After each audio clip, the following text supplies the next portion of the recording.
Bon, alors on fait le point par rapport à notre interview il y a 2 ans et Lidl a forcément fait beaucoup de chemin depuis 2 ans. Une fois de plus sur le salon d'agriculture pour la 3e année consécutive. Qu'est-ce qui s'est passé dans ces 3 ans? Il y a eu pas mal de chemin. Alors si on prend le début et qu'on parle que de produits, on est toujours sur cette lancée du Made in France. On veut de plus en plus et toujours promouvoir le Made in France. On doit être aujourd'hui à 75, peut-être même 80% de Made in France dans nos magasins. En tout cas sur la viande et les produits d'élevage, et c'est pour cette raison qu'on est là aujourd'hui, on se situe à 98-99% de viande française, que ce soit en bovin ou en porcin. Il restera toujours 1 ou 2% qui sont malheureusement des pièces telles que le filet mignon de porc ou la bavette, qui ne pourront malheureusement jamais être français. Dans la charcuterie, on est aujourd'hui à 55% de charcuterie française. On vient de loin, on vient il y a 3 ans de 9%. Donc on a fait quand même beaucoup de chemin. Et je pense qu'il faut encore continuer dans ce sens-là.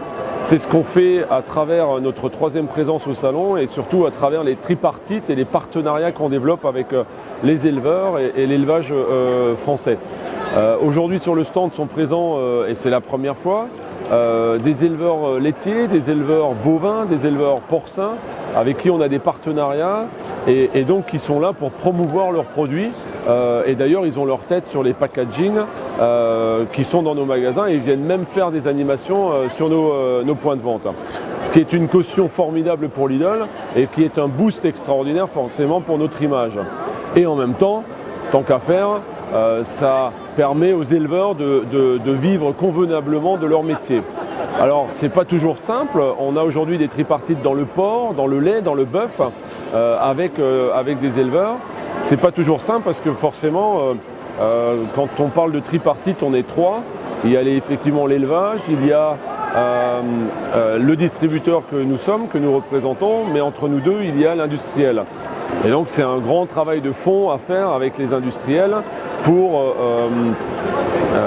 les mettre dans le bateau et qu'ils soient d'accord de faire des tripartites. Parce que ça ne leur plaît pas forcément, parce que voilà, ils peuvent le prendre comme passer d'industriel à prestataire de service.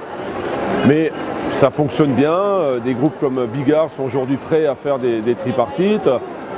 Après, dans le lait c'est plus compliqué, il y a un intervenant qui est laiterie Saint-Denis d'Hôtel qui fait un travail phénoménal, extraordinaire dans la personne de Emmanuel Vasnex pour le développement et l'aide et le soutien à l'élevage laitier, parce qu'il y en a vraiment besoin dans le lait. Et dans le porc, il y a des jolis groupements, ils sont bien structurés et on arrive à avoir des tripartites dans le porc très intéressantes. Et finalement, en 2 mots, une tripartite, c'est l'éleveur qui donne son prix de production, puisque c'est quand même lui qui a la matière première, c'est pas moi qui l'ai et c'est pas non plus l'industrie. Et l'éleveur donne son prix de production. Et la base de la discussion entre les 3, c'est le coût de production de l'éleveur. Donc si l'éleveur a besoin de 1,45 €, 1,40 € du kilo de porc en sortie ferme, eh ben on lui garantit ce prix-là. Et après, on continue la discussion entre moi et l'industriel, sachant que l'éleveur sort de la discussion car il est garanti de son prix et de son coût de production. Il faut qu'on avance encore plus, je pense, dans ces tripartites. Je pense que les politiques devraient également le prendre à bras-le-corps, tout ce problème.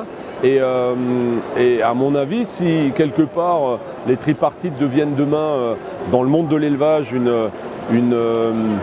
quelque chose voilà, que tout le monde va pratiquer ou peut-être obligatoire, je pense qu'on va régler une grande partie du problème, en tout cas des problématiques du monde de l'élevage.